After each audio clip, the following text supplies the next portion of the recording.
how did you come with this idea to start a project like this to cover the minorities in a Muslim nations?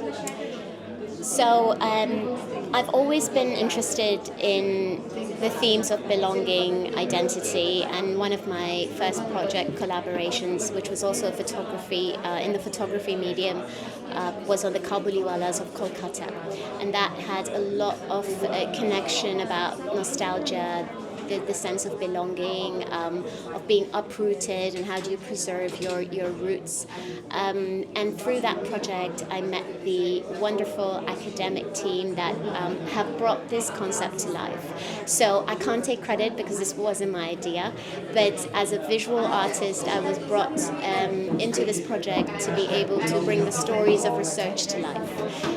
Why we focused on the non-Muslim minorities? Because it hasn't been told enough, I suppose.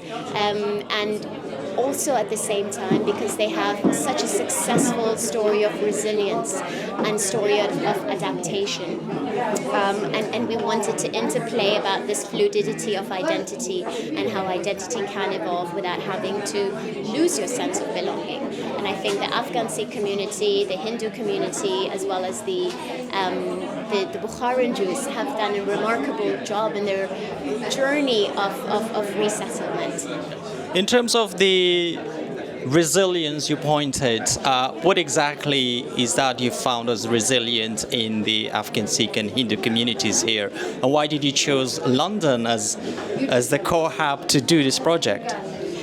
Well, a couple of reasons. So resilience, I think, because there's a lot of pragmatism to the way they've preserved their roots and their identity. So what I mean by pragmatism is most often when we become migrants, there is a sense of loss. But this community in particular actually chose the route of trade, of economy, and tried to upskill themselves and tried to create new spaces so they can stay interconnected through trade with Afghanistan. Resilience also comes in the interplay of having to adapt to new spaces without feeling lost. So in the case of the Bukharan Jewish community, something that really touched me was the idea of how they put so much emphasis on graveyards.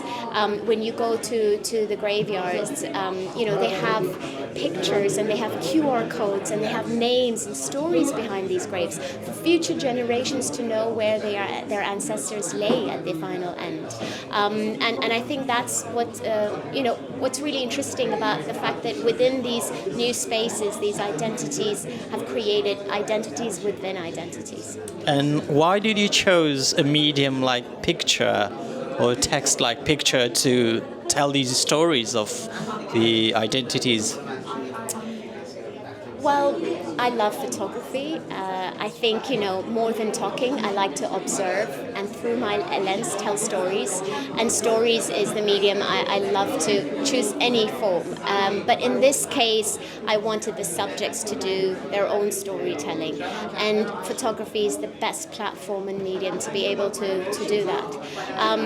I also was very young when I picked up, whenever there was civil unrest or the war or threats of stepping out of the house in Afghanistan. My mom had this really tiny little Polaroid camera, and I would take it, and it was always almost a sense of capturing a moment and preserving that moment. And for me, photography has been about preservation of our culture, of our heritage, of moments that we might not be able to revisit. Photos somehow take you very smoothly back to that space. Yeah, that's very true. And in terms of if you could recall a memory or a moment where you were completely immersed into the situation where you were taking the pictures, was there any sort of emotional attachment to you when you were doing this project? Yes. I remember, first of all, unlike the first project I did, which was over a space of 3 years, this one was within a space of 7 to 10 days. So to get to know your subjects very intimately is very difficult to break through. And I think having belonged from Afghanistan made it very easy. In the case of the Bukharan Jews, it was the language that played such a remarkable role because they spoke Farsi and I was able to connect with them through that. But I think what really, with the Afghan Sikh and Hindu community, I went to visit an elderly lady who showed me, and you'll see on the staircase, a picture of her family, and it was her passport photo. And in there you see her picture and her children's picture. What she told me was that it was in the sort of early 90s, there was a lot of uncertainty, and she was like, I'm just so happy to meet you because I didn't know how much my father was connected to this community, and through them I was able to know my dad in a very different light and shape, and I think that was an emotional experience and overwhelming as well. Would you say that was it a new self-discovery for you through the lens of the community that you met? Absolutely. As I'm growing older, I'm starting to realize so much more about my father through other people's stories. I've only met Abba, that's what I call him, for 7.5 years of my life. So the best way to know him is through first-hand accounts and stories of other people. And in this case, by spending time with the Afghan Sikh and Hindu community, I was able to do that. And what is next from here? Good question. Artist never gives their next project out, but it will always be in the space of identity and belonging. I have some ideas. Maybe I'll change formats or mediums, but it will definitely be about belonging, identity, and preservation. Thank you, Muska. Thank you very much.